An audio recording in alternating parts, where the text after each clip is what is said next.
Satu, nama budaya, salam kebajikan. Halo teman-teman semua, gimana nih kabarnya? Semoga baik-baik saja ya. Nah, sudah hampir 1 minggu ini kita mengadakan acara class meet, mulai dari unjuk kreasi yang terdapat karate, tari, musikal puisi, dan masih banyak lagi. Nah, di kesempatan hari ini kita akan mengadakan talk show bersama BNN Kota Surabaya yang bertemakan Muda Kreasi Tanpa Narkoba. Oke, sebelum kita masuk ke intinya, kita saksikan dulu nih penampilan acara dari kakak-kakak kita, Kak Max, Nathan, dan Esther dari kelas 9.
SMK Muhammadiyah 2 Surabaya terletak di Jalan Maskrib 8F Warugunung, Surabaya. 4 program studi kalian yang dimiliki oleh SMK Muda, di antaranya Tata Boga, Multimedia, Perhotelan, dan Teknik Komputer Jaringan. Ayo bergabung bersama kami di Sekolah Produktif.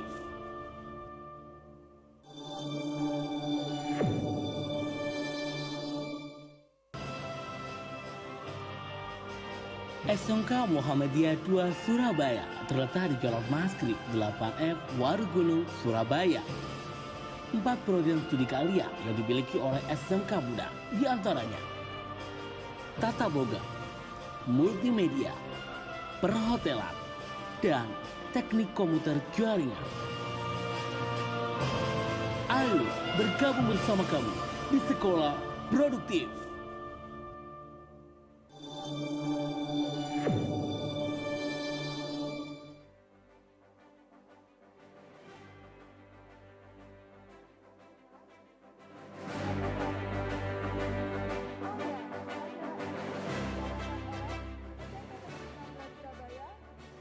Kerjasama dengan OSIS SMP Negeri 16 Surabaya, Badan Narkotika Nasional Surabaya, dan SMK Muhammadiyah 2 Surabaya.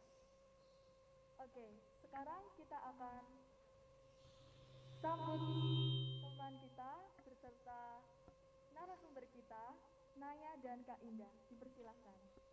Halo semuanya, gimana nih? Semoga teman-teman yang di rumah tetap semangat ya untuk mengikuti acara talk show hari ini. Ngomong-ngomong gimana nih kabarnya? Semoga teman-teman yang di rumah maupun yang sedang PTM tetap sehat selalu ya. Salam tangguh dan salam sehat untuk kita semua. Jangan lupa tetap pakai masker, menjaga jarak, dan rutin mencuci tangan. Balik lagi sama aku Naya Sabilah Putri Sugiarto dari kelas 8I, bisa dipanggil Naya. Bersama narasumber kita dari BNN Kota Surabaya, kami persilahkan untuk memperkenalkan diri.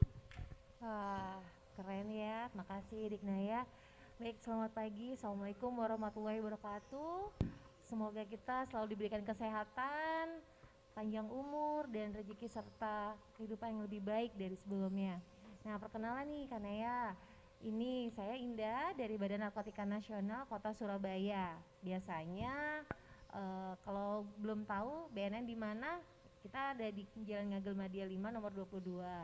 Jadi BNN itu apa sih? Ya, ternyata banyak yang belum tahu nih gitu Iya, kan Kak, ya. Ada benar. Badan Narkotika Nasional Kota Surabaya.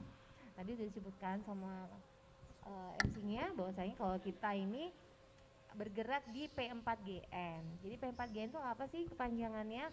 Ada pencegahan, pemberantasan, penyalahgunaan, dan peredaran gelap narkoba.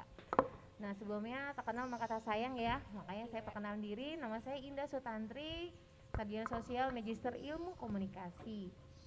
Kebetulan saya juga alumni SMP Negeri 16. Nah, kenapa sih saya seneng banget diundang datang ke sini, karena memang salah satu misi saya pengen ke sini juga. Nah, ingin memperkenalkan diri kepada adik-adik khususnya yang calon generasi muda kita yang sudah gimana sih enaknya sekolah di SMP Negeri 16.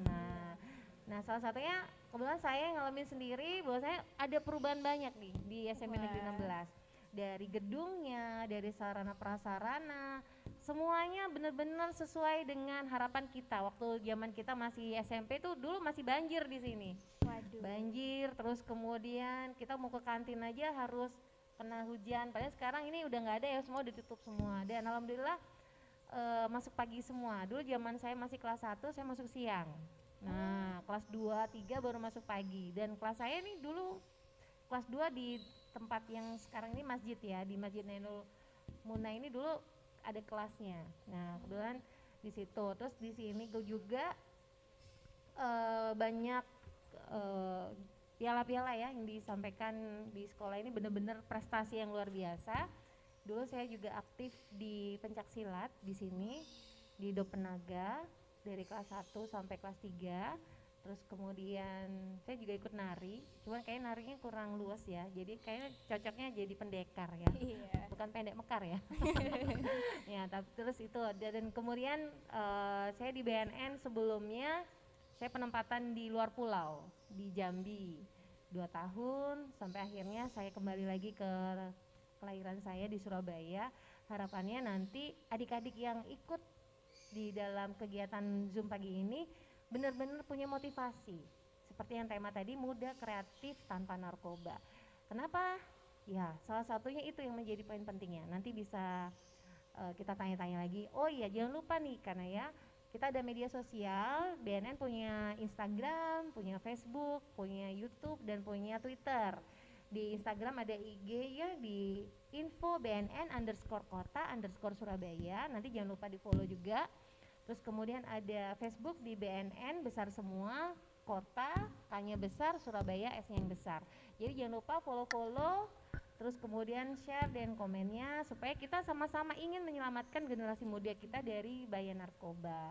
Harapannya nanti kalian-kalian ini SMP Negeri 16 khususnya ya minimal tidak seperti saya, kalau bisa jadi presiden, jadi pemimpin gitu. Kalau saya sih cuma jadi abdi ya, abdi negara yang harus memberikan edukasi dan benar-benar kalian kalau punya cita-cita teruskan yang baik, selama itu jadi kebanggaan orang tua kita, itu sih. Oke, Itu ya, saja. terima kasih banyak Ya, Kak Indah atas sama-sama. perkenalannya. Ya, makasih. Oke, berarti udah jelas ya Kak Indah kayaknya sehat sekali untuk hari ini dan Iya. sangat semangat untuk mengisi acara talk show hari ini. Harus dong, Oke, ya kan. juga Ya. dengan teman-teman yang ada di rumah harus tetap semangat ya. Oke nih Kak Indah.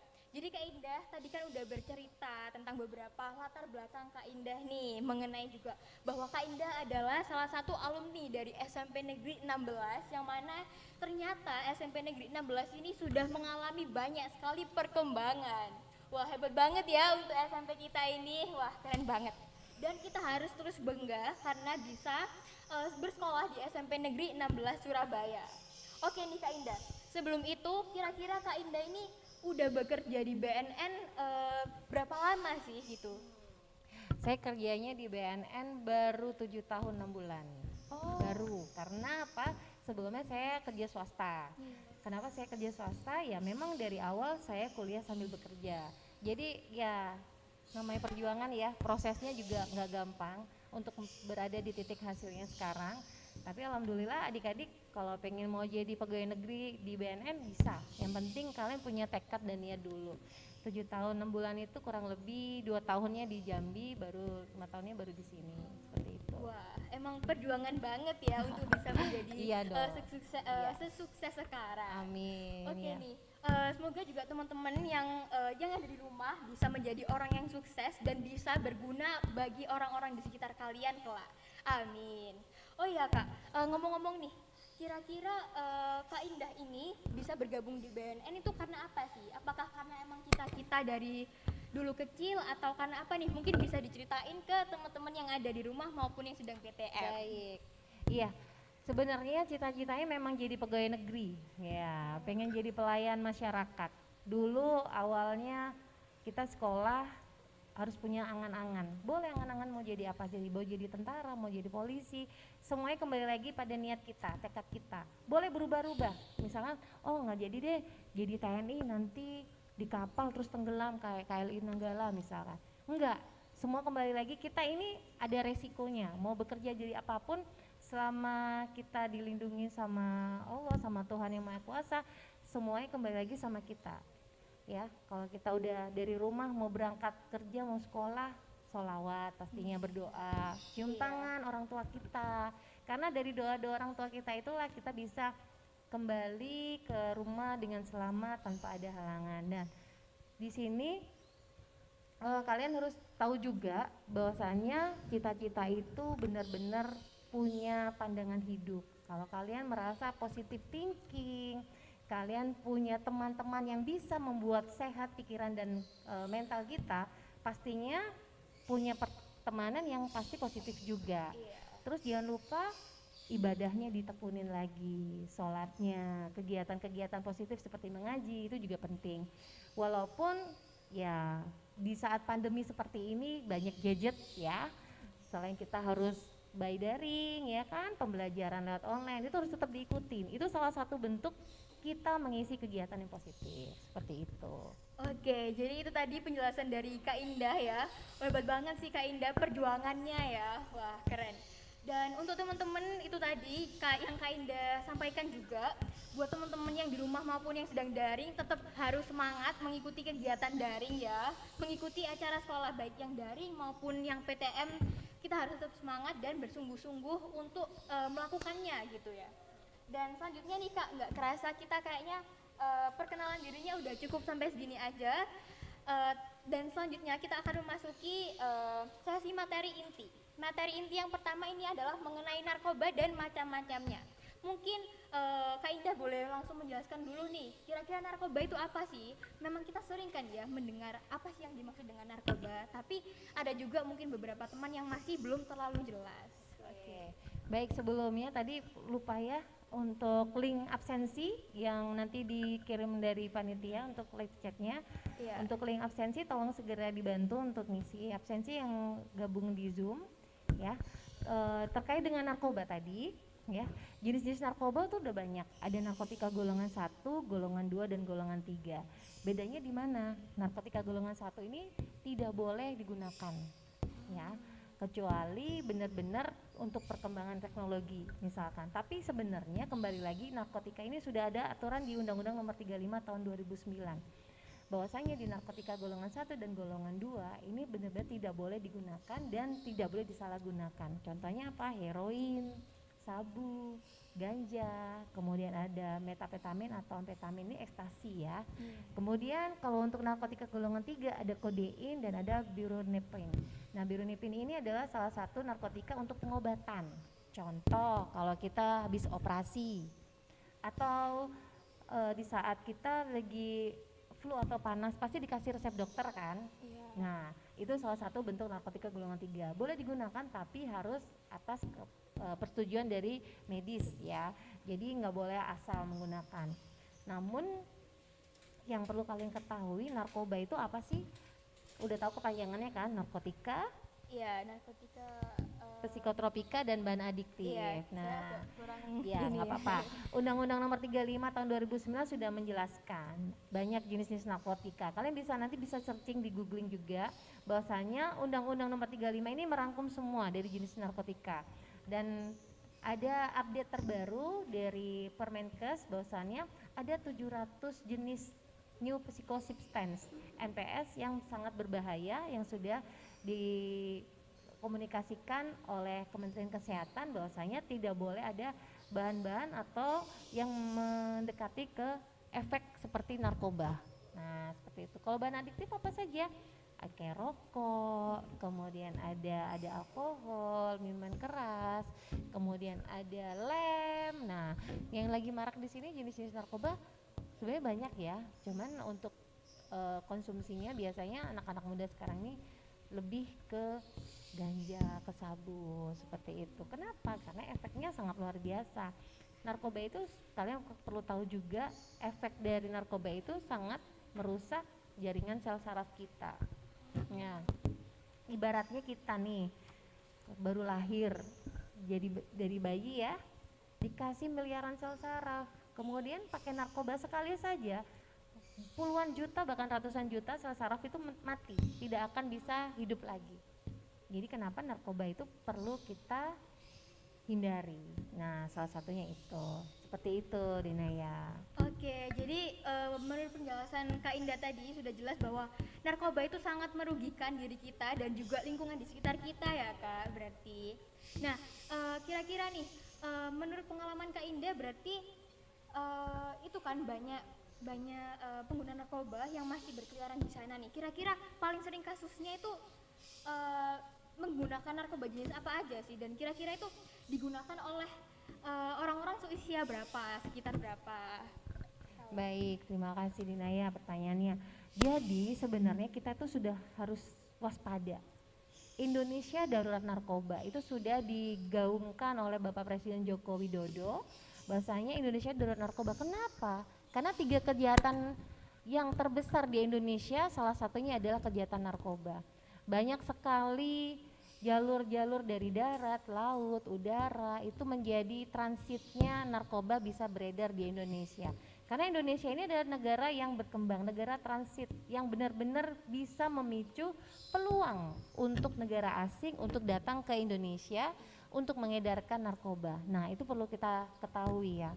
Dan kalian juga harus tahu bahwasanya kita ini proxy war. Proxy war ini adalah kejahatan kita berperang, bukan pakai senjata, baik itu tajam, kemudian pistol atau senapan, tapi lebih ke nyerang ke mental kita, gampang dipengaruhi. Contohnya nih kayak kemarin ada pilihan presiden, banyak informasi hoax-hoax yang beredar ngomongin kubu A, kubu B, sama narkoba juga gitu. Jadi kalau kita sudah gampang terpengaruh dengan omongan dan data serta informasi yang tidak benar, kalian harus perlu verifikasi, validasi, benar nggak sih data ini? Kenapa aku harus percaya sama teman saya? Oh, narkoba ini enak loh, oh narkoba ini bisa bikin kamu sehat. Kalian harus tahu dulu, benar nggak sih yang sumber yang disampaikan sama teman aku ini? Kalian harus benar-benar bisa memahami obat-obatan yang dimaksud sama teman kamu itu seperti apa. Karena memang narkoba itu banyak jenisnya dan bisa dikemas dimanapun, baik itu minuman saset, brownies, kue kering, bahkan permen. Nah, karena apa? Anak-anak muda kita ini gampang terpengaruh, apalagi mohon maaf SMP ini pra remaja ya, ingin butuh pembentukan jati diri. Bagaimana nanti saya ke depannya, apalagi mau masuk SMA. Nah, perlu juga pendampingan. Nah, pendampingan seperti apa? Ada teman, ada konselor sebaya kalau memang di sekolah. Nah, tapi kalau di rumah harus ada orang tua yang membantu untuk benar-benar kita tahu nih, orang tua minimal tahu teman kalian siapa, yang ngajak kalian pergi siapa, biasanya kalian komunikasi dengan siapa, itu perlu. Karena memang informasi yang dibutuhkan itu harus benar-benar dari banyak sumber, nggak boleh kamu percaya cuma satu orang, walaupun itu dekat sama kita. Karena belum tentu teman yang dekat itu bisa bermanfaat, bisa juga merugikan. Contoh, sekarang ini banyak kriminal, mohon maaf, pelecehan seksual. Pelecehan seksual ini juga didukung oleh kebiasaan teman mengenal kita. Udah tahu nih kekurangan kita seperti apa, akhirnya diambillah celah kelemahan kita itu untuk dimanfaatkan oleh diri dia, seperti ya ego sektoral dan egois yang luar biasa, yang membuat kita akhirnya ketergantungan sama teman kita itu. Nah, jadinya contoh misalkan nggak ngerjain tugas nih, gue ngerpek ya sama tugas kamu, atau hasil karya kita dicontohin, udah kamu udah selesai, udah ngerjain tugas, esai, gampang kok, walaupun lewat online, nyontoh aja, tapi paham nggak nih yang ditulis sama kita? Nah, ya, itu sering banget terjadi. nah ya, itu Kak. ya, itu contoh kecil ya. Sama seperti kita mau informasi cari data, kita harus tahu juga data yang diambil ini benar-benar nggak sesuai dengan apa yang kita inginkan. Karena itu bermanfaat buat kita enggak sih? Kalau nggak bermanfaat ngapain juga? Kalau memang itu baik ya kita ambil, tapi kalau itu negatif dan merugikan diri kita sendiri, lebih baik dijauhkan, seperti itu. Gitu. Oke, jadi yang pertama adalah kita harus mengetahui kebenaran dari informasi tersebut ya Kak. Selanjutnya kita itu harus berpikir ke depan, kira-kira dampak apa aja sih yang akan ditimbulkan jika kita menggunakan atau mempercayai berita tersebut. Seperti itu ya Kak. Dan usia yang tadi sempat ditanyakan sama Dek Naya, yang untuk usia produktif ini adalah usia 10 tahun sampai 59 tahun bisa jadi pengguna narkoba. Dan perlu diketahui juga, BNN Kota Surabaya kemarin sudah mengasesmen pengguna narkoba usia 8 tahun. Dia ini ternyata jadi pengedar narkoba jenis sabu, alasannya memang orang tuanya ini tidak punya perhatian kasih sayang kepada anaknya, akhirnya semua barang-barang yang di rumah dijualin semua untuk konsumsi narkoba. Dan itu kita miris ya, bahkan dia sampai melegalkan atau menjual laptopnya dia dengan harga 1 juta hanya untuk mendapatkan barang penikmat sesaat untuk berhalusinasi. Nah itu ya kembali lagi, kalian sebagai anak yang berbakti sama orang tua, komunikasikan dengan orang tua dengan baik, cara kita beretika, sopan santun, kemudian bagaimana kita diajarkan di sekolah untuk lebih menghormati orang yang lebih tua, itu juga penting karena itu memang pondasi kita pada saat kita mau remaja lebih ke SMA, mau kuliah, mau cita-cita, mau bekerja, silakan. Yang penting jangan lupa pondasi orang tua itu sebagai sistem kita untuk menangkal aura-aura negatif. Wah, kayak mistis jadinya ya. Iya.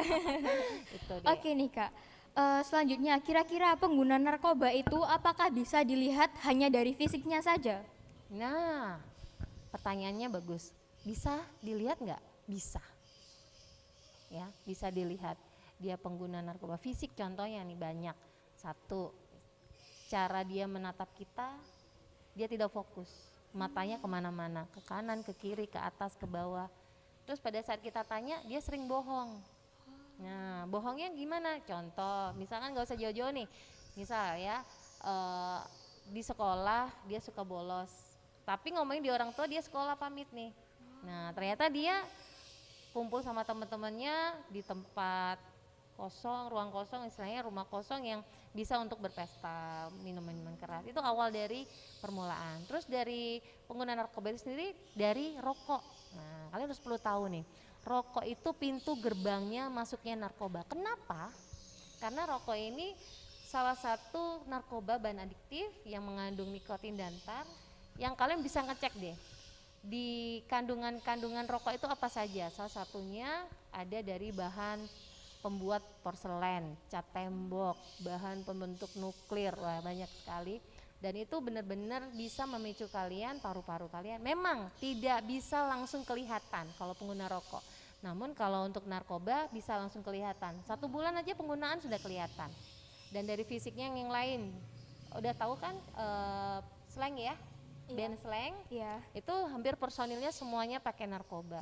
Kenapa? Karena giginya keropos semua. Nah, dari gigi fisiknya kelihatan. Terus dari cara dia memandang, terus sama usia masih muda, kalau dia pengguna narkoba pasti akan 10 tahun lebih tua. Itu fisiknya, karena narkoba ini bisa mengurangi pigmen. Nah itu tadi sel sarafnya hilang, akhirnya menggerus kemana-mana. Dari kulitnya udah berubah, kemudian cara pandangnya, terus matanya juga kelihatan cekung sekali, seperti zombie jadinya. Kan menakutkan ya. Iya. Terus dia juga tidak berempati kepada teman sesamanya. Contohnya disapa, "Hei Naya," misal Naya pengguna narkoba, emosinya tinggi. "Ngapain kamu manggil-manggil saya?" Nah seperti itu. Dia udah pengen emosi aja. "Kamu manggil saya lagi, mani piro kamu?" Nah seperti itu. Kadang jujur pengguna narkoba emosionalnya nggak terkendali. Apalagi kalau dia lagi punya masalah atau problem. Dia akan sering kali benar-benar emosi ke keluarganya, ke orang tuanya, hampir sampai membunuh. Nah, kenapa kriminal ini semakin tinggi? Karena juga salah satunya karena dari dampak penyalahgunaan narkoba itu sendiri. Jadi kemarin sempat ada kriminalitas juga, pemerkosaan, semua diawali dari minum-minuman keras. Jadi harus perlu waspada. Punya teman boleh, tapi harus kita selektif. Bukan kita pilih-pilih teman, tapi lebih selektif. Boleh punya teman pengguna rokok, nggak apa-apa, tapi kita hindari pada saat dia mengajak. Nah seperti itu. Ya oke, jadi itu tadi penjelasan dari Kak Indah ya mengenai gimana sih ciri-ciri orang yang pengguna narkoba, ciri fisiknya terutama. Berarti narkoba itu juga akan mempengaruhi selain fisiknya juga syaraf-syaraf di tubuhnya. Apakah mentalnya, psikologinya dia itu juga ikut terganggu gitu Kak? Banget, psikologisnya kena. Kenapa? Dia akan cenderung menyendiri. Dia menyendiri, nggak punya teman, terus dia emosional ya. Kemudian dia lebih tidak terkontrol emosinya tadi ya. Salah satunya bohong ya, berbohong. Terus kemudian dari psikologis yang lain, dia lebih ke arah kayak keringat dingin kalau lagi diajakin ngobrol. Keringatnya sampai dingin banyak dan cenderung dia biasanya kalau pengguna. Jadi gini, narkoba itu sebenarnya banyak. Cuman di psikotropika ada namanya yang lagi marak ini namanya pil anjing atau pil LL. Dan ini banyak ditemukan di Surabaya, pil LL ini. Anak SD pun udah bisa pakai. Kemarin saya sempat penyuluhan di sekolah SD. Kepala sekolahnya ini mengeluh, "Mbak Indah tolong bantu saya, anak didik saya ada yang jadi pengguna narkoba." Ternyata saya cek, ternyata dia pakai pil LL. Itulah Kenapa mereka bisa beli pil LL? Karena murah. Saya nggak promosi pil LL, tapi bisa gampang dan dijangkau oleh anak-anak muda kita karena harganya cuma 2.000 satu pilnya. Nah, pil LL ini bentuknya putih, ya. Kemudian ada tulisannya LL, huruf L-nya 2. Nah, di situ dia bisa buat ngefly, dia bisa buat tenang. Tapi dia jadi jagoan kalau di tempat sekolahnya, dia teman-temannya banyak yang takut sama dia. Karena dia emosionalnya nggak tertentu, pokoknya dia berani aja dan dia suka usil.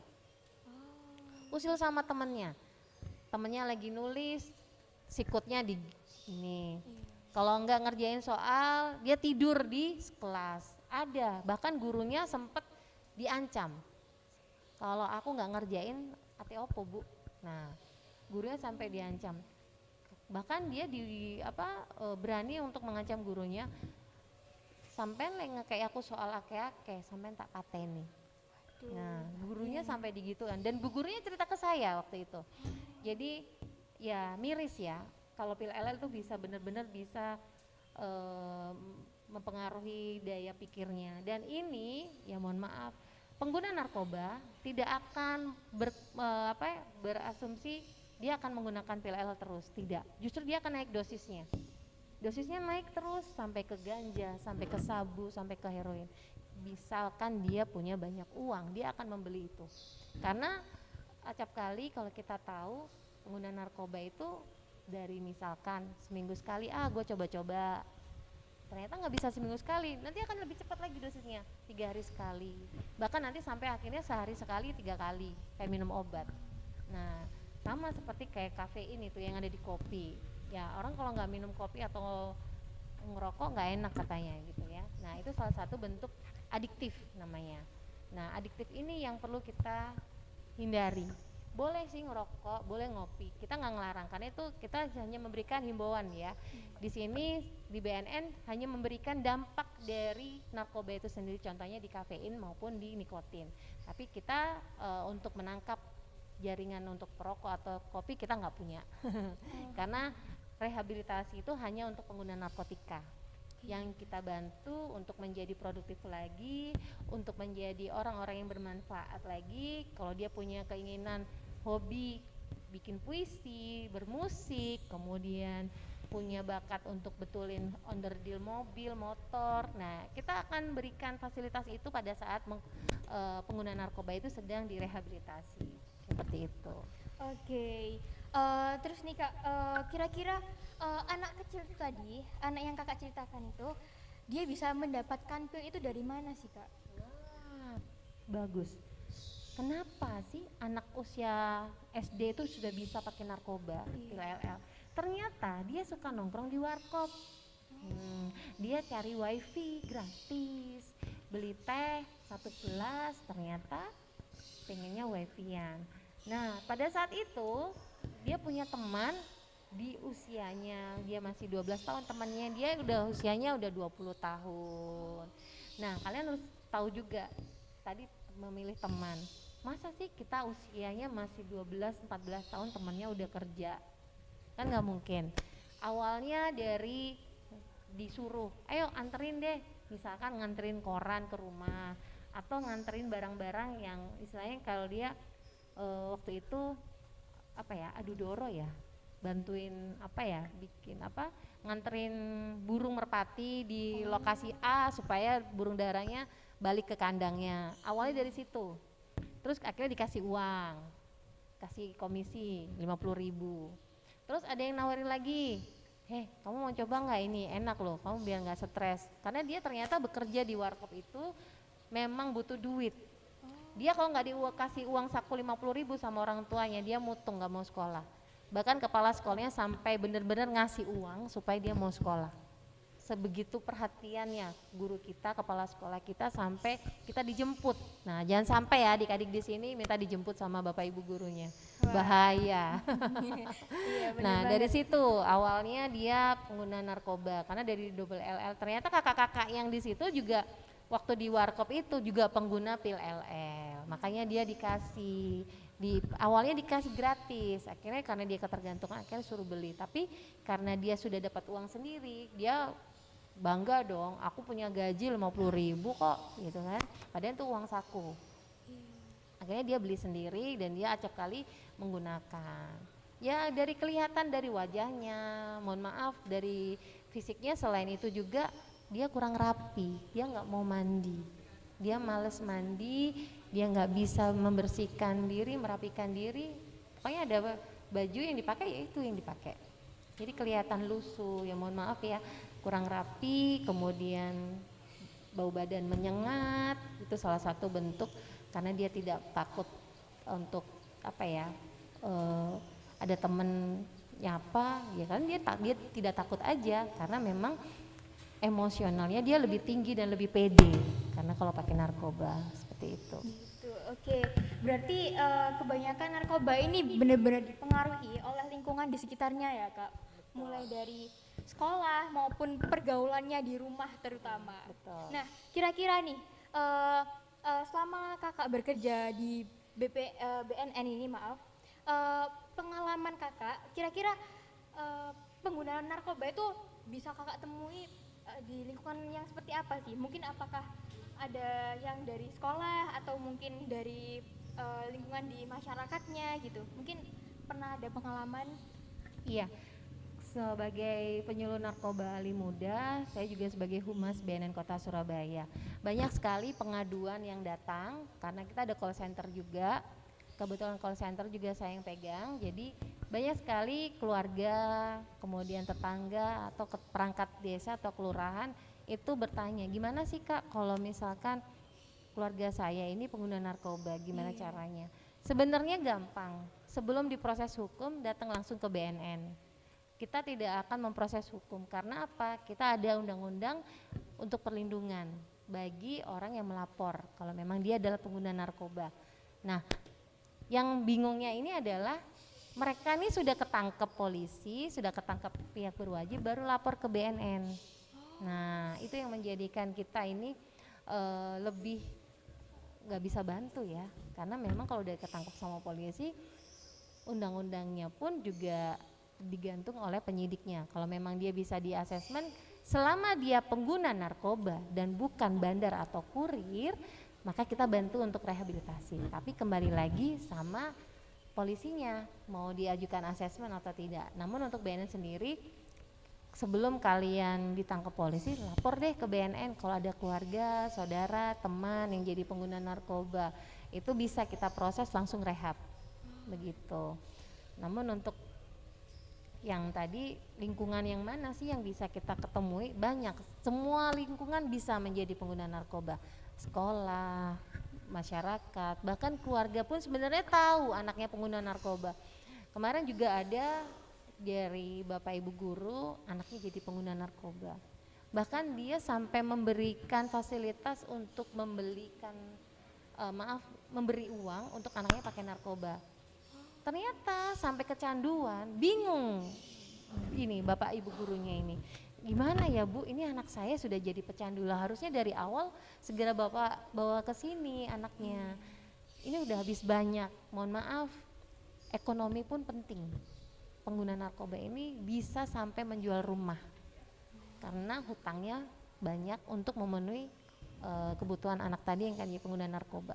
Jadi harus benar-benar kalian paham deh gitu loh, narkoba itu sudah menyesatkan, merugikan banyak pihak, diri sendiri, keluarga dan lain-lain. Nah, jadi lingkungan manapun bisa menjadi pemicu orang untuk menggunakan narkoba. Makanya pintar-pintar kita punya teman, pintar-pintar kita bisa menyaring informasi yang baik untuk diri kita tanpa harus menyakiti perasaan teman-teman kita, seperti itu. Baik, oke. Untuk yang selama ini Kakak, yang maksudnya langsung melapor ke BNN itu biasanya dari lingkungan yang mana sih Kak? Dari sekolah atau dari keluarga atau mungkin dari lingkungan masyarakat? Oke. Sebenarnya untuk melaporkan itu banyak, hampir semuanya. Ada dari keluarga, ada yang dari sekolah.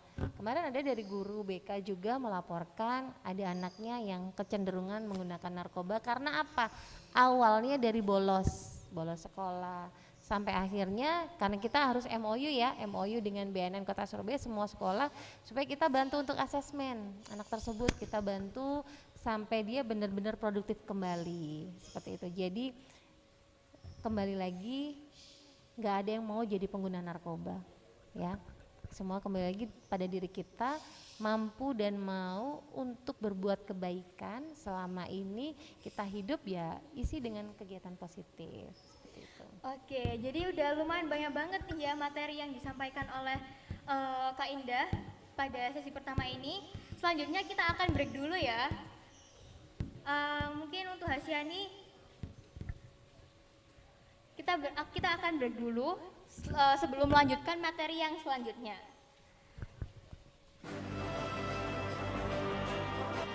SMK Muhammadiyah 2 Surabaya terletak di Jalan Maskrib 8F Warugunung, Surabaya. 4 program studi karya yang dimiliki oleh SMK Muda, di antaranya Tata Boga, Multimedia, Perhotelan, dan Teknik Komputer Jaringan. Ayo bergabung bersama kami di Sekolah Produktif.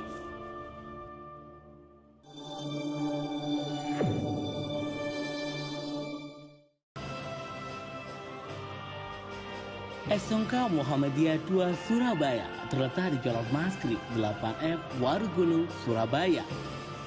4 program studi karya yang dimiliki oleh SMK Muda, di antaranya Tata Boga, Multimedia, Perhotelan, dan Teknik Komputer Jaringan. Ayo bergabung bersama kami di Sekolah Produktif.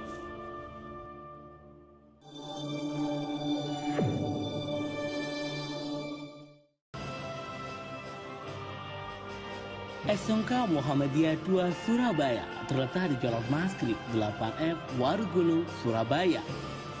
4 program studi karya yang dimiliki oleh SMK Muda, di antaranya Tata Boga, Multimedia, Perhotelan, dan Teknik Komputer Jaringan.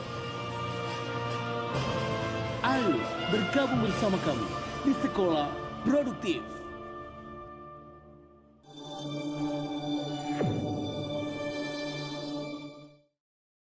Nah, itu tadi teman-teman penjelasan dari Kak Indah beserta Naya tentang narkoba dan macam-macamnya serta narkoba di lingkungan sekitar. Oke, sekarang kita break dulu sembari melihat penampilan dari Ketua OSIS kita, Kalista Shannon dari kelas 8A. Dipersilahkan.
Wow, keren banget penampilan dari ketua OSIS kita.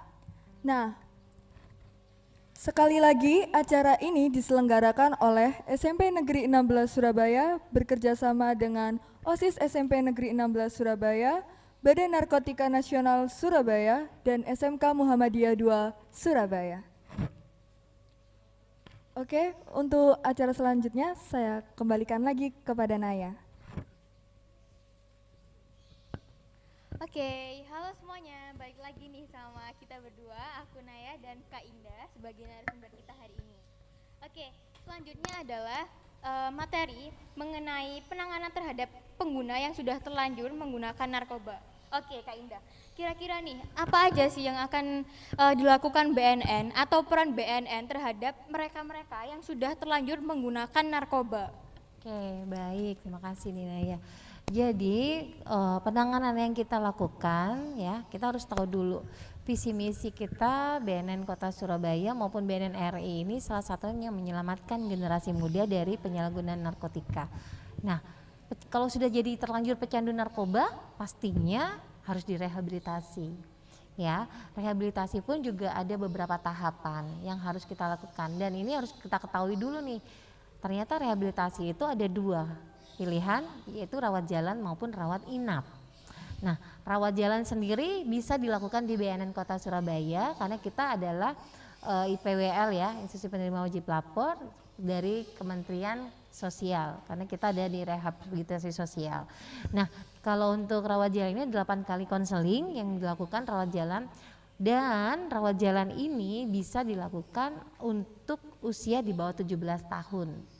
Jadi dia masih bisa sekolah, dia masih bisa ketemu dengan bapak ibu guru, bisa ketemu dengan keluarga, itu rawat jalan. Dan rawat jalan ini juga bisa dilakukan di rumah sakit. Ya, kita kerjasama dengan Rumah Sakit Menur, Rumah Sakit Angkatan Laut Dr. Ramelan, dan kemudian ada puskesmas ya, ada puskesmas Wonokromo, puskesmas Dupak, itu salah satu IPWL yang bisa dilakukan untuk rawat jalan. Dan di sini juga ada rawat inap. Nah, rawat inapnya bisa di BNN. BNN ini ada balai rehabnya. Yang pertama ada di Lido, di Bogor. Itu biasanya untuk rawat inap sendiri minimal 3 bulan, maksimal 6 bulan. Dan ini gratis. Ada yang mau direhab? 3 bulan sampai 6 bulan di Lido loh. Tapi ya itu dari jam 5 pagi sampai jam 10 pagi sudah diatur ngapain aja di sana.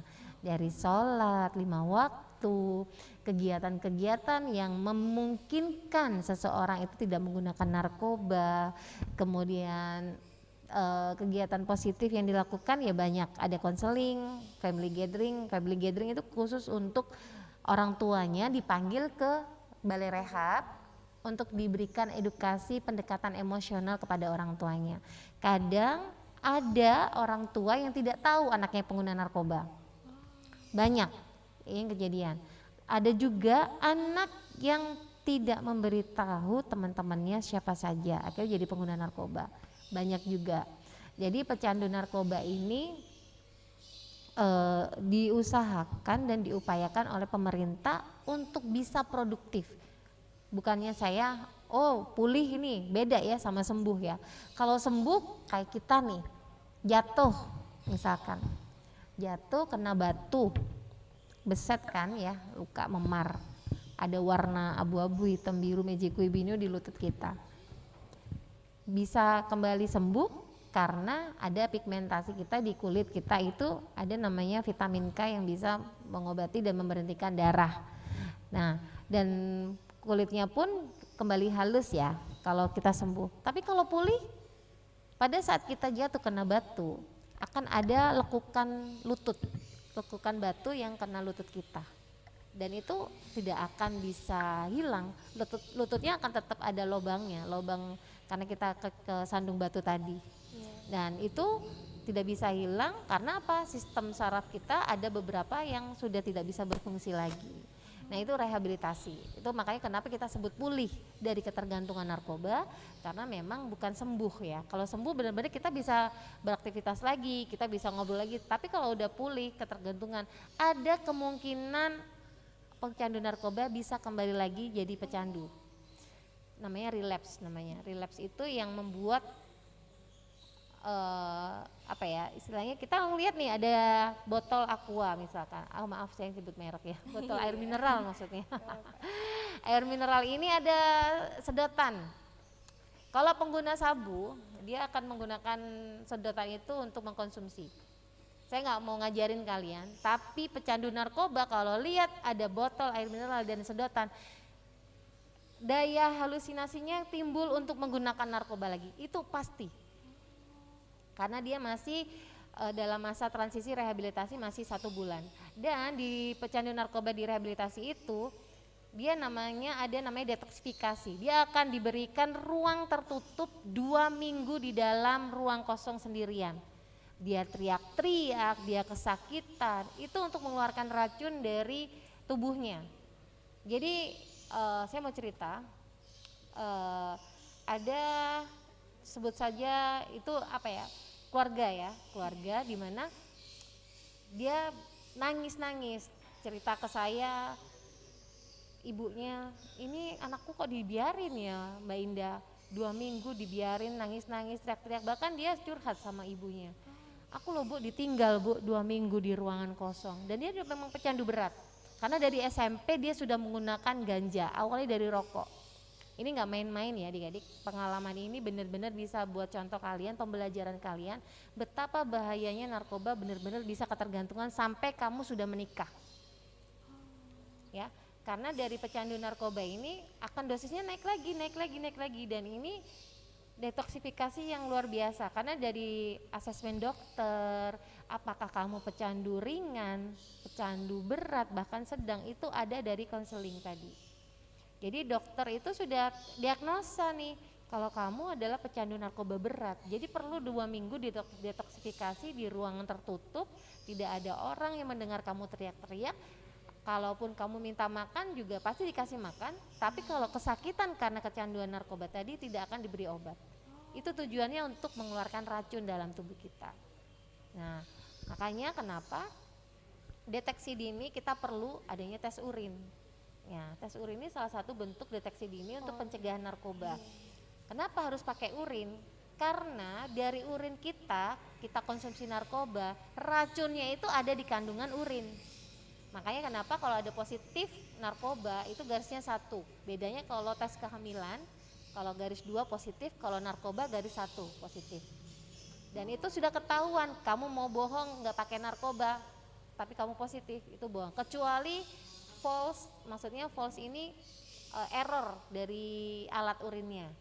Biasanya ada beberapa alat urin yang error dan kita akan ngambil alat urin yang baru untuk menentukan apakah itu benar-benar positif narkoba.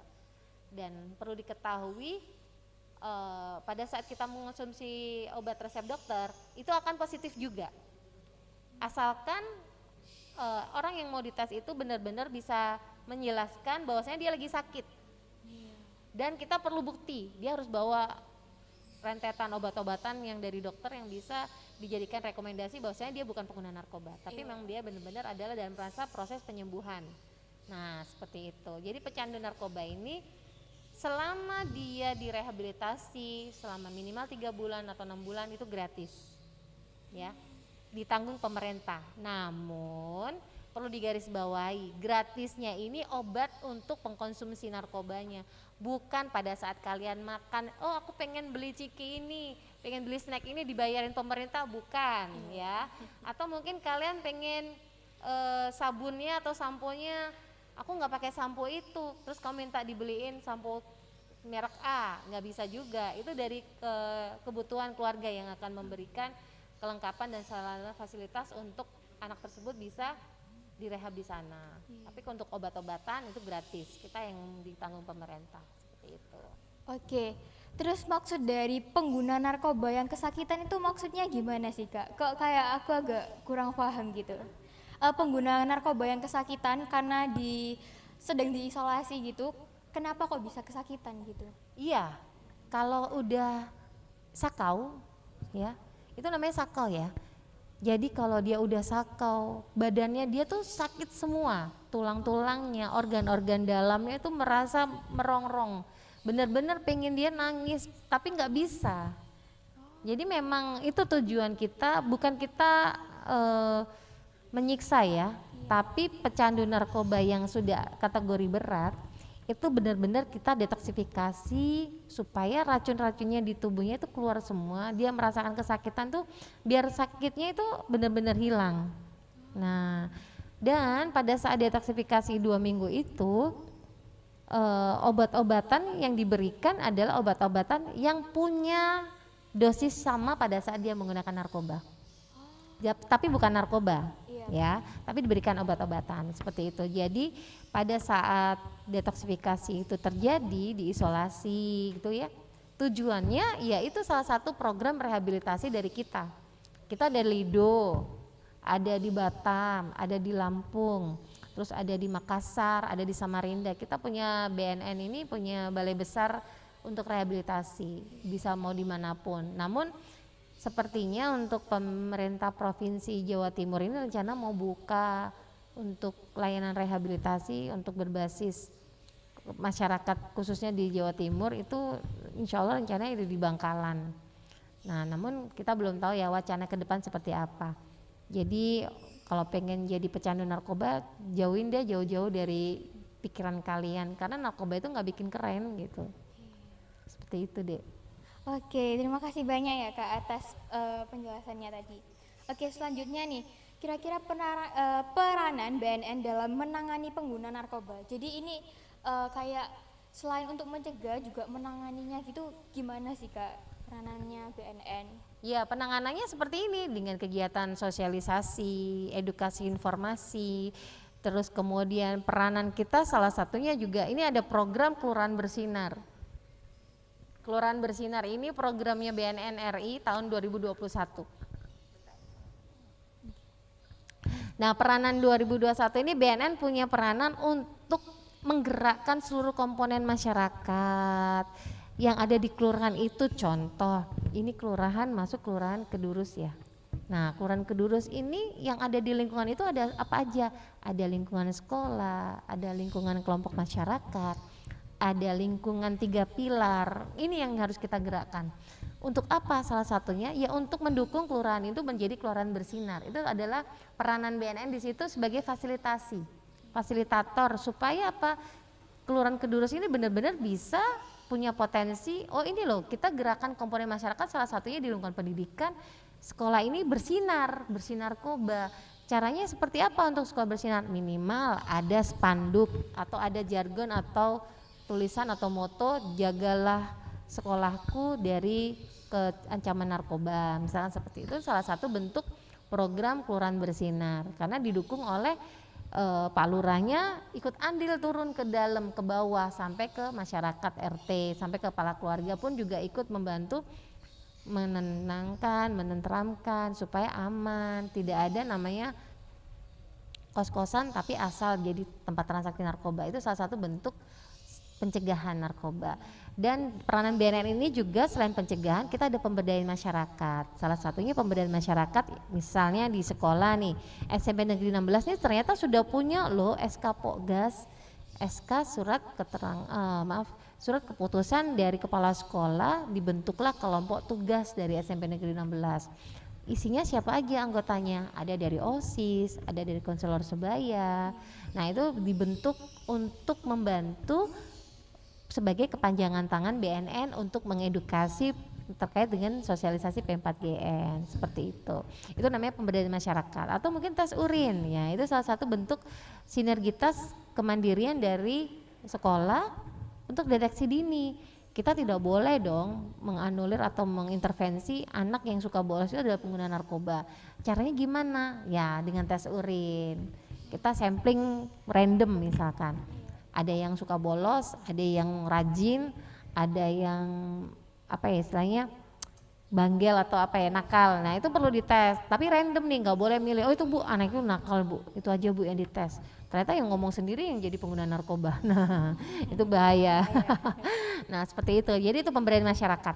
Kemudian di rehabilitasi kita ada peranannya juga. Salah satunya kita jadi tim asesmen. Di situ ada tim asesmen terpadu, itu ada dari kepolisian, ada dari Bapas, Balai Pemasyarakatan yang di Kemenkumham, terus ada Kemensos, ada dari rumah sakit untuk asesmen, terus ada BNN juga, ada kejaksaan juga. Jadi kalau sudah kumpul dari 5 instansi ini, apakah yang sudah direhabilitasi atau sudah ditangkap proses hukum tadi bisa direhab. Nah, itu tugasnya dari tim rehabilitasi kita. Peranannya di situ. Kalau pemberantasan sendiri ada seksi pemberantasan itu ada dari kepolisian. Di BNN Kota Surabaya ini, Kepala BNN Kota Surabaya ada Bapak AKBP Haji Kartono SHM Hum. Beliau dari kepolisian juga. Dan tim pemberantasan ini juga ada dari tim polisi juga yang membantu untuk memutus jaringan peredaran narkoba di Surabaya. Bukan untuk menangkap pengguna narkoba, tapi kita untuk memutus jaringan. Makanya kenapa BNN punya visi misinya salah satunya memutus jaringan itu karena untuk yang pengguna narkoba ini harus direhab, tidak untuk dipenjara, seperti itu deh. Oke, jadi itu tadi penjelasan dari Kak Indah. Nah, terus nih Kak, apa ya, kayak sebentar.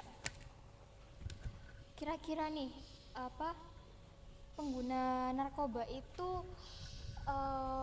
bisa kayak menyebarkan narkoba itu terutama dari apa sih? Mungkin dari kasus-kasus yang sebelumnya sudah ada. Kira-kira dari mana? Apakah mereka menjual melalui warkop atau mungkin cuma di jalan ketemu orang yang nggak dikenal terus mereka menawarkan hal-hal narkoba tadi apa atau gimana mungkin? Nah, jadi peredaran narkoba itu sembunyi-sembunyi, nggak mungkin terang-terangan.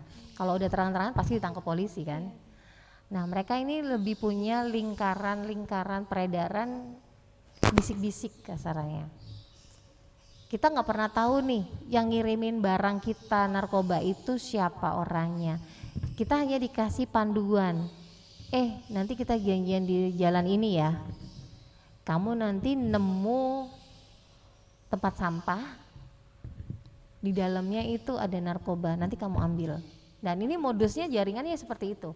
Mereka namanya apa ya, lempar ya, kalau nggak salah saling lempar dan sistem ranjau, biasanya disebut sistem ranjau. Naruh barang di mana, diambilnya di situ. Dan tidak pernah namanya pengguna narkoba sama yang penjual narkoba itu bertatapan langsung, nggak pernah. Biasanya memang transaksinya by online, dia langsung transfer, barang dikirim, tapi ngirimnya juga nggak asal. Nah, kebanyakan yang ditangkap oleh kita itu orangnya orang Gresik misalkan, tapi transaksinya di Surabaya. Nah, ternyata Surabaya itu adalah kelurahan Kedurus misal. Akhirnya Kedurus jadi tempat seolah-olah transaksi narkoba. Nah, itu sebenarnya sudah rawan. Nah, ini yang perlu kita butuh untuk perhatian dan tanggung jawab bagi warganya. Kalau misalkan ada yang seperti itu, ya jangan sampai warga itu menjadi penghuni juga dari pengedar narkoba itu sendiri, karena memang kebanyakan yang datang itu adalah untuk sebagai transaksi narkoba aja, seperti itu. Oke, udah lumayan banyak banget nih ya materi yang disampaikan oleh Kak Indah. Sekarang sudah memasuki sesi tanya jawab nih Kak. Boleh. Kita akan memberikan waktu untuk teman-teman yang ada di rumah yang mengikuti live YouTube ini, mungkin bisa memberikan pertanyaan untuk Kak Indah di live chatnya ya. Selain itu Kak Indah juga akan menyampaikan beberapa pertanyaan mengenai materi pada hari ini yang bisa kalian jawab. Nah, untuk beberapa siswa yang terpilih, mungkin mulai dari pertanyaannya yang bagus atau mungkin dari jawaban yang paling cepat dan yang paling benar akan mendapatkan beberapa hadiah dari pihak BNN. Iya. Oke. Jadi gini, saya bawa merchandise. Kalau ada 3 pertanyaan dari pertanyaan yang sudah saya sampaikan ini ada hubungannya. Jadi pada saat yang tadi mendengarkan di live YouTube ya, kalian bisa menjawab cepat dan benar. Kalau memang benar, langsung nanti bisa komunikasi sama tim OSIS yang ada di sini. Jadi tolong untuk panitia mungkin bisa dibantu untuk pertanyaannya yang paling cepat siapa, namanya siapa, nanti kita bisa umumkan di sini gitu ya. Iya, betul. Dan dari 3 pertanyaan yang akan saya sampaikan, nanti ada yang pengen bertanya bisa, baik itu yang hadir di room ini ataupun yang ada di live chat gitu ya. Di situ. Udah siap? Tim panitia yang bantu untuk melihat bisa dilihat? Oke. Oke. Jadi sambil menunggu pertanyaan dari teman-teman yang ada di YouTube, mungkin Kak Indah boleh langsung memberikan pertanyaan untuk teman-teman yang ada di sekolah dulu nih, yang sedang PTM. Oke, saya mulai bertanya ya. Yang paling cepat dan paling benar jawabannya lengkap ya, itu yang akan saya pilih ya. Di mana nih kantor BNN Kota Surabaya? Lengkapnya. Udah kelihatan jawabannya? Nah ini, kira-kira ada yang bisa jawab nggak nih teman-teman yang ada di sekolah? Paling yang cepat? bisa langsung jawab ya. Ada yang paling cepat? Kantor BNN Kota Surabaya ada di mana? Ayo. Boleh yang adik-adik di sini boleh ikut jawab, gak apa-apa. Masuk di YouTube-nya SMP Negeri 16. Iya. Ya. Dapat merchandise loh. Merchandise-nya ya minimal bisa bermanfaat buat kalian. Iya bener Ada banget. gantungan kunci. Ya. Jadi nantinya kita akan memberikan 3 pertanyaan ya Kak untuk Iya. yang Sudah ada yang bisa sekolah. jawab? Ada di kolom chat? Oke, coba. Juga lihat ya. Bantu dilihat. Oke, masih belum ada pertanyaan ya sepertinya. Jawaban, belum ada jawaban. Untuk jawabannya belum ada. Ini banyak yang jawab ngagel, madya. Ngagel Madia. Lengkapnya, ada yang lengkap, lebih lengkap. Kurang lengkap Kurang nih. lengkap. Di live dulu, di live chat dulu, dijawab di live chat dulu. Jawab di live chat. Ini ada Putri Balkis Winanda, Jalan Ngagel Madya 5 nomor 22. Nah, Baratajaya, Kecamatan Gubeng, Kota Surabaya, Oke, Jawa Timur. itu benar ya. Siapa Iya. namanya? Dari Putri Balkis Winanda. Ya, sebutkan kelasnya sama nama lengkapnya. Kelas Oke. berapa? Oke, udah dapat ya. Satu Oke, pertanyaan, penanya jawab ya, bisa jawab. Oke, pertanyaan yang kedua.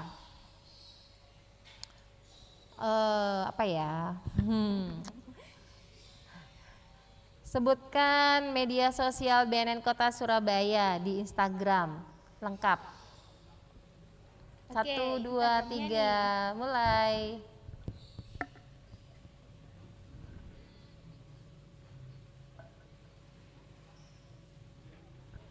Belum ada yang bisa jawab nih Kak. Ayo, belum Aduh. ada? Tetetetet. Untuk yang sedang di rumah juga boleh menyampaikan pertanyaannya ya. Jadi kita Iya, seling-seling kita gitu, Kak. selang-seling juga boleh bertanya. Iya, bener banget. Ini ada 8 ya. Kalau 3 untuk saya kasih pertanyaan, kalau yang 5 kalian boleh bertanya ke saya. Iya, bener banget. Oke, Ada yang jawab? belum ada nih Kak. Belum ada? Instagramnya BNN Kota Surabaya? Padahal tadi di awal-awal udah Panitia disebutin boleh ya. ikutan. Berarti belum follow semua ini kayaknya kalau nggak tahu. Kalau udah follow pasti tahu IG-nya apa. Ayo, ada jawab? Ini Kak, ada @BNN Kota Surabaya dari Niko Daniel Bramantio. Ulangi gimana? Kak. In- @BNN Kota Surabaya. Salah. Oke. Masih kurang tepat ya untuk Belum. Niko Daniel. Harus lengkap. Ayo. Nggak ada? Gak ada yang bisa jawab kah? Berarti belum follow nih. Wajib loh ya SMP 16. Saya alumni SMP 16. Sayang banget kalau punya adik-adik nggak mau follow Instagramnya BNN Kota Surabaya. Wah, saya sedih banget Promosi nih ceritanya. ya kan. Jadi harus saling follow. Benar-benar kita menyelamatkan teman kita, saudara kita. Ya buat penerus-penerus yang untuk SMP Negeri 16 selanjutnya. Iya bener banget. Terutama menyelamatkan generasi muda yang saat Iya, ini ya. muda Kak. kreatif tanpa narkoba. Nah, Itu salah bener satu banget. bentuknya. Sesuai dengan tema pada hari ini, Iya, tema betul. talk show pada hari ini. Ada yang bisa jawab?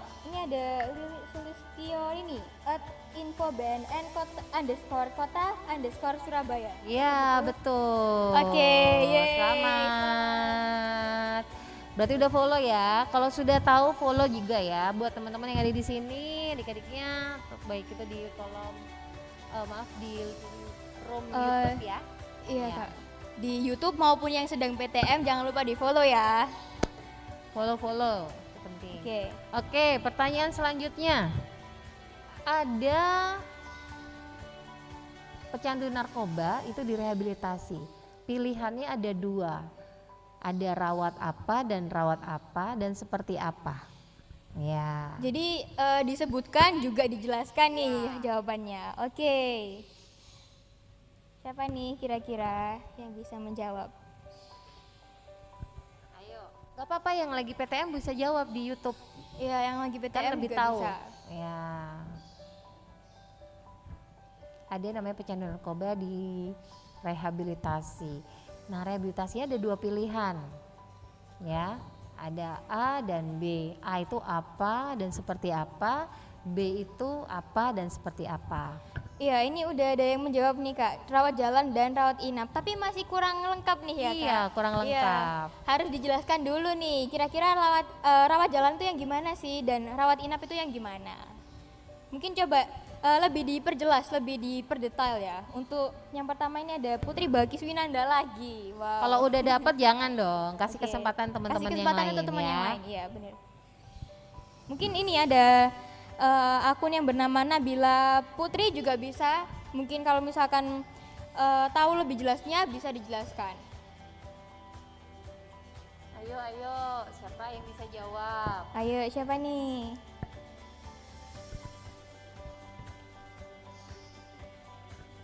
Sebenarnya jawabannya udah bener ya Kak, tinggal Udah benar tinggal aja. penjelasannya aja Iya. yang dijelasin. Kalau udah dengerin dari tadi saya menjelaskan pasti bisa jawab.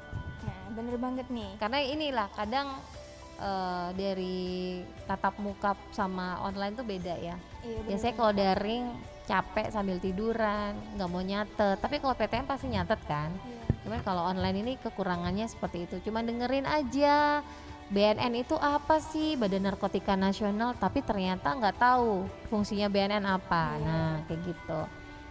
Oke, jadi ini ada yang menjawab. Ini ada Suhartinitin. Rawat jalan untuk usia di bawah 17 tahun dan rawat inap minimal 3 bulan, maksimal 6 bulan. Apakah seperti itu? Rawat jalan periodenya berapa kali konseling nih? Apa? Kan biasanya rawat jalan itu ada tadi saya jelaskan. Memang untuk 17 tahun ke bawah bisa pakai rawat jalan. Tapi berapa kali pertemuan kayak gitu. Oh, Tolong oke. dijelasin lagi. Oh, ini ada Yang kurang ada tepat. pemilik akun yang lain Kak. Ini kayaknya penjelasannya lebih jelas ya Kak. Jadi Alvin Jody jawabannya itu rawat jalan adalah pelayanan medis kepada seorang pasien untuk tujuan pengamatan, diagnosis, pengobatan, rehabilitasi, dan pelayanan kesehatan lainnya tanpa mengharuskan pasien tersebut dirawat inap. Untuk rawat inapnya berarti bagaimana nih jawabannya? Googling, copas. Iya benar-benar. Harusnya jelasinnya dua-duanya, rawat inap Iya. apa, rawat jalan apa. Udah? Nggak ada lagi? Ganti pertanyaan kalau gitu. Iya ganti pertanyaan Ya. aja nih Kak. Pertanyaan yang beda. Nah, menurut kalian tadi sudah disebutkan undang-undang nomor berapa sih yang mengatur tentang narkotika dan undang-undang itu tahun berapa? Nah, cepet-cepetan. Cet. Ayo siapa nih yang bisa menjawab? Cepet. Ini barusan ada yang bisa ngejawab nih Kak, kayaknya lebih lengkap. Tapi pertanyaannya sebelumnya. Udah lewat, Oke. udah ganti. Sambil menunggu mungkin sekali lagi untuk teman-teman yang ingin bertanya, mungkin ada yang belum jelas atau ada yang ingin ditanyakan ya Kak, mungkin bisa langsung ditanyakan aja nih ke live chatnya. Nya langsung ke live chat, ke kolom chat. Nah, Ya pertanyaannya juga mungkin ada yang ingin bertanya. Jadi kayak kan nanti ada sesi tanya jawab. tanya jawab boleh. Kalau ada yang mau bertanya silahkan. Oke. Ini ada dari ini Niko Daniel Bramantio. Tadi udah menjawab deh kayaknya. Belum ya? Oh belum. Oke. Jadi ada Niko Daniel Bramantio Girsang, dia menjawab Undang-Undang 35 Undang-Undang 35 tahun 2009. Iya betul, Lore dapat ya, Yeay. alhamdulillah. Selamat. Ya, jadi itu ya Undang-Undang Nomor 35 tahun 2009 itu yang mengatur tentang narkotika. Ada pasal-pasalnya dari pasal pecandu narkoba, itu ada di pasal 54 sampai 55 bahwasanya pecandu narkoba dan korban penyalahguna narkoba itu wajib direhabilitasi. Bedanya apa pecandu narkoba dan korban penyalahguna narkoba? Kalau korban penyalahguna narkoba itu yang korban karena dibujuk rayu, diiming-imingin untuk menggunakan narkoba sehingga dia ikut menjadi penyalahguna narkoba. Tapi kalau pecandu narkoba memang dia benar-benar menggunakan narkoba sadar ya, akhirnya dia ketergantungan. Nah, itu yang harus wajib direhabilitasi. Itu dari pasal 54 sampai 55. Kemudian ada di pasal 127 itu menjelaskan bahwa saya pecandu narkoba dan penyalahguna narkoba wajib direhabilitasi. Itu. Oke, ada pertanyaan? Bisa di Ya mungkin ada yang ingin bertanya sesuatu. Jangan Boleh. lupa yang belum ngisi absensi ada di link ya di kolom chat udah disampaikan. Untuk linknya mungkin bisa dikirim ini oleh wali kelasnya masing-masing ya. Jadi jangan lupa diisi link absensinya. Ini belum ada nih Kak, belum ada pertanyaan. Kayaknya mereka suka dikasih pertanyaan ya daripada Iya lebih suka jawab. dikasih Biar pertanyaan daripada interaktifnya bertanya. kelihatan Iya. banget hidup ya. Oke, boleh deh saya kasih pertanyaan lagi. Sebutkan kepala BNN Kota Surabaya lengkap dengan gelar dan pangkatnya. Ayo. Iya, siapa nih yang bisa jawab? Ayo, siapa nih yang bisa jawab? Baik itu yang di sini di sekolah PTM sekarang bisa jawab, monggo. Yang Kalau di yang di rumah juga bisa. room ya di room YouTube boleh. Siapa yang bisa Oke. jawab? Oh ini ada yang enggak. Dihapus sudah chatnya. Oh.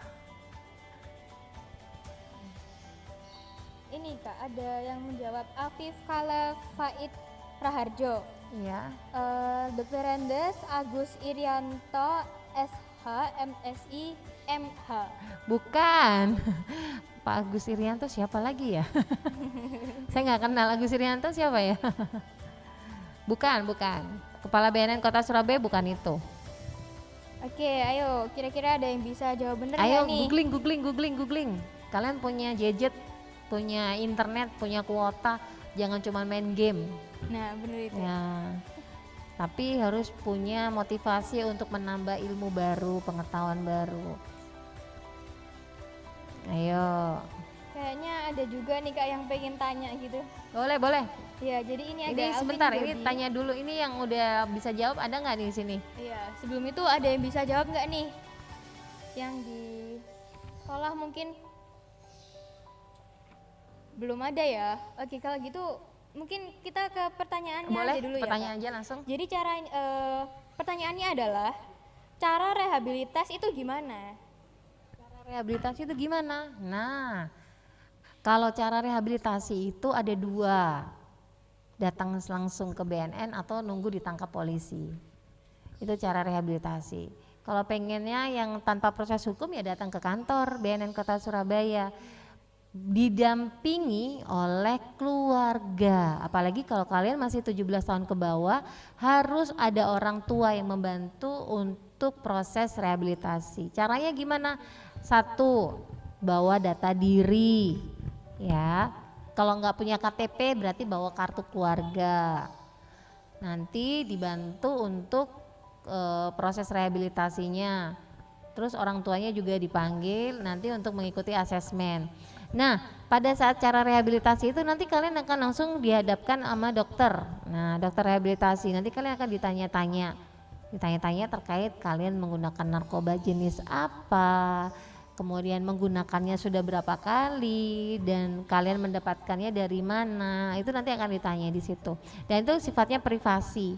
Kita akan melindungi siapapun yang melapor ke BNN Kota Surabaya karena kita ada undang-undangnya dan tidak akan dipublikasi. Oh ya, ini ada namanya misalkan Rafael ini kemarin pakai narkoba jenis ini. Oh itu anak SMP negeri A misalkan. Nah itu kita nggak akan publikasikan.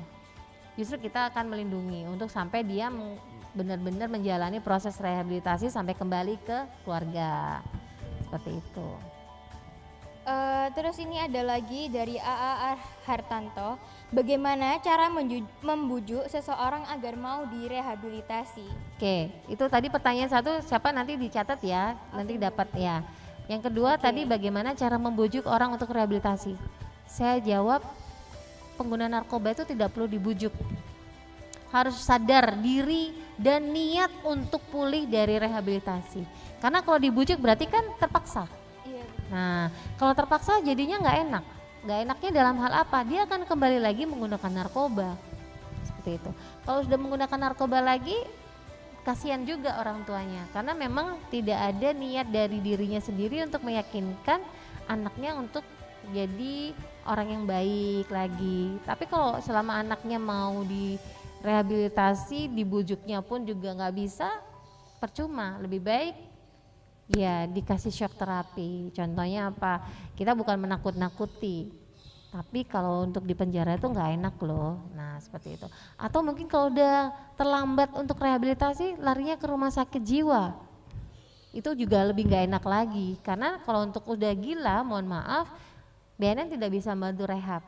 Karena dia sudah tidak mengenali dirinya sendiri. Namanya siapa misalkan? Oh namanya Aisyah. Tapi dia nggak tahu sebutin namanya. Ini namanya siapa ya? Saya lupa. Kemarin teman saya cuma manggilnya Pesek misalnya gitu. Taunya cuma nama olokan aja, tapi dia nggak mengenali dirinya sendiri. Misalnya namanya Aisyah. Itu sudah benar-benar kategori pengguna narkoba yang sudah akut akhirnya menjadi gila, mentalnya sudah benar-benar sakit. Itu nggak bisa direhab.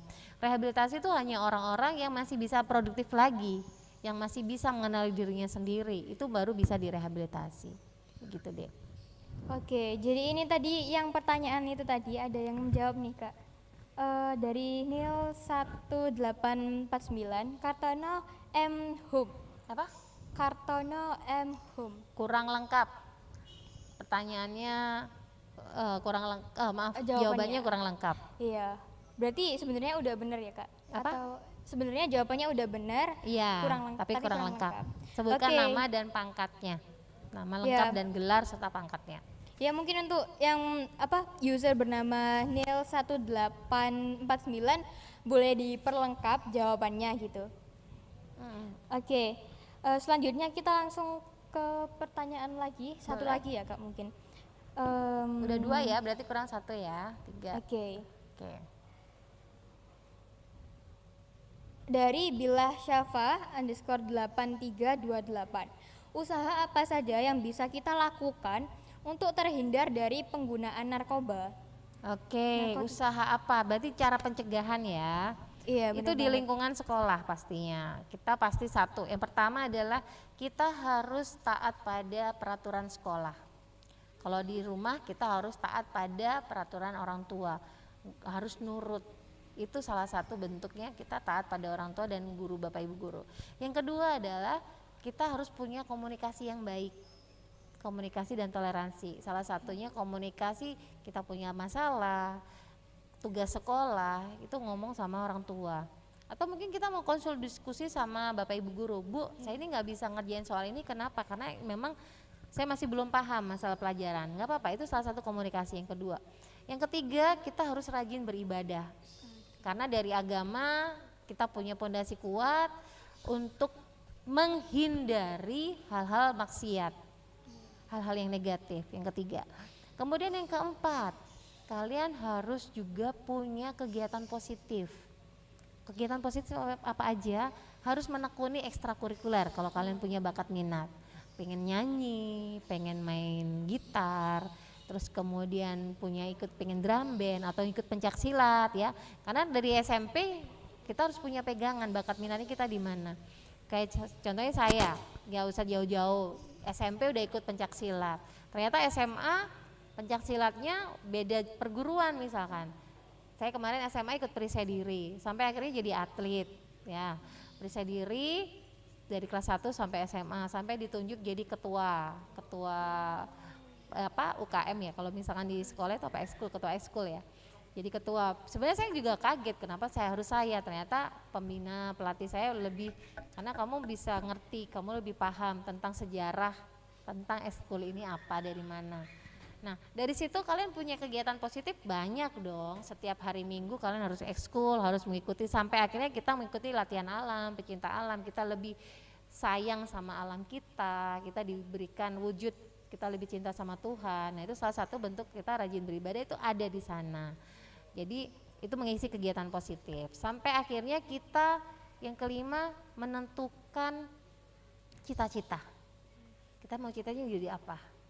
Ya, kalau udah tahu cita-citanya tadi, jadi bukan jadi bandar narkoba ya, tapi lebih mungkin wira swasta atau entrepreneur, tapi jualannya benar-benar bisa bermanfaat untuk orang banyak. Itu salah satu bentuk bahwasanya kita cita-citanya sudah berhasil. Dan yang terakhir adalah kalian harus jaga kesehatan dengan makan makanan yang bergizi.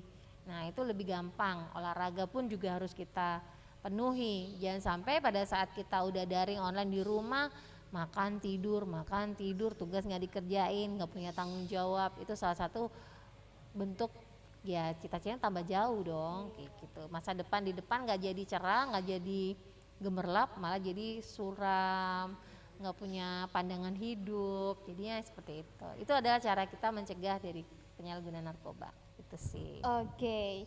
Sebenarnya berarti Kak Indah ini udah banyak prestasi juga ya dalam bidang olahraganya gitu, Ya, silat alhamdulillah, ya. ya. Keren banget sih. Aku juga pengen sebenarnya, Ayo, tapi susah. sampai kemarin tuh boleh cerita ya, masih SMA kelas 2 kita sampai diakuin untuk jadi atletnya kampus, padahal kita masih sekolah. Tapi sampai dibikinkan NIM dari kampus tersebut supaya kita bisa mengikuti kompetisi. Waktu itu kompetisinya khusus untuk Jawa, Bali, NTT untuk atlet pencaksilatnya. Jadi ya kebetulan menang di pertandingan beregu gitu. Jadi membawa nama baik sekolah, juga kebanggaan diri sendiri itu pasti ada.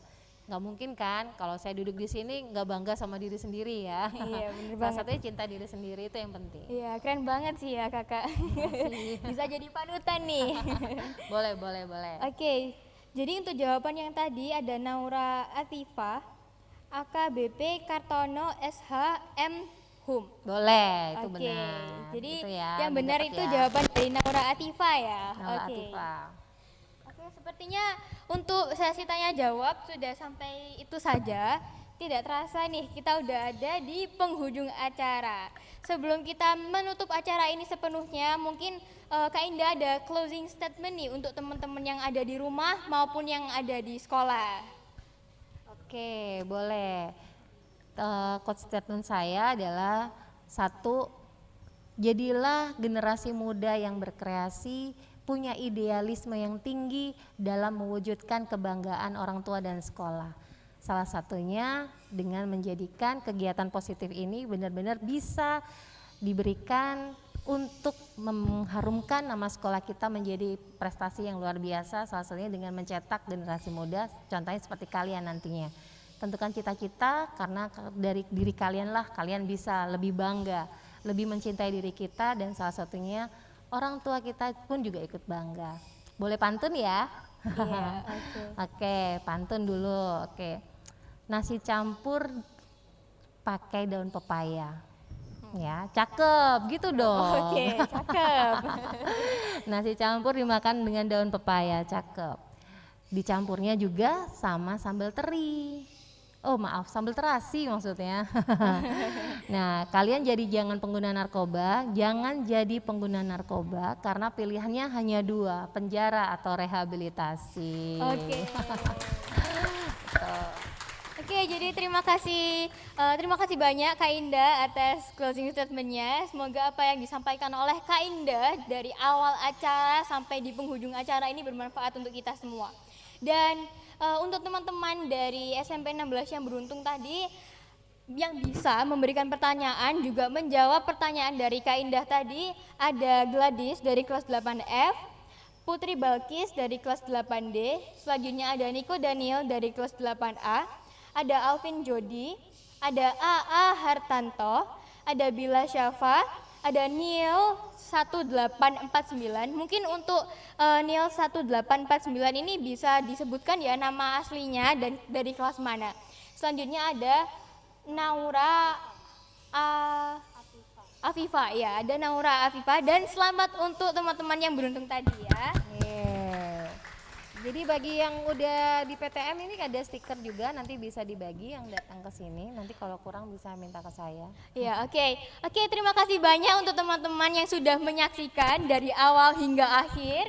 Saya Naya Sabila Putri Sugiarto, mohon maaf sebesar-besarnya jika ada kesalahan kata maupun perilaku yang kurang berkenan di hati oleh teman-teman sekalian. Terima kasih banyak, saya Naya Sabila, pamit undur diri, sampai jumpa, see you on the next talk show, bye-bye.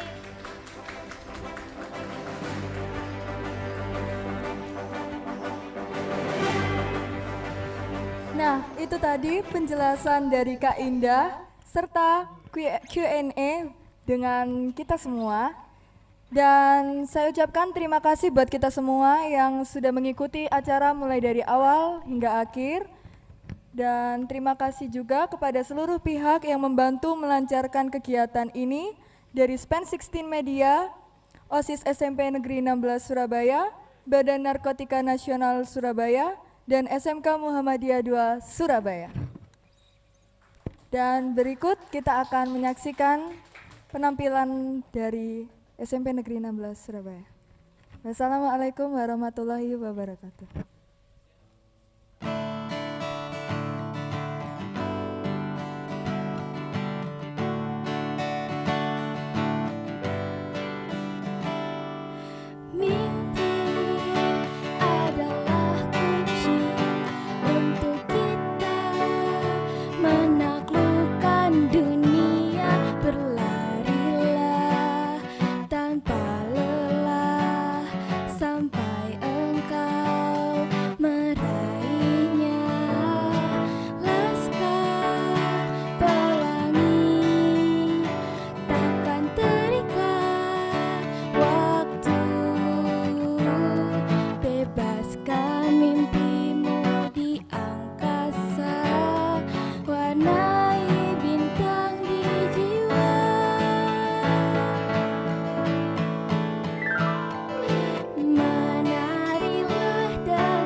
SMK Muhammadiyah II Surabaya terletak di Jalan Maskrib 8F Warugunung, Surabaya. 4 program studi karya yang dimiliki oleh SMK Budak, di antaranya tata boga, multimedia, perhotelan, dan teknik komputer jaringan. Ayo bergabung bersama kami di Sekolah Produktif.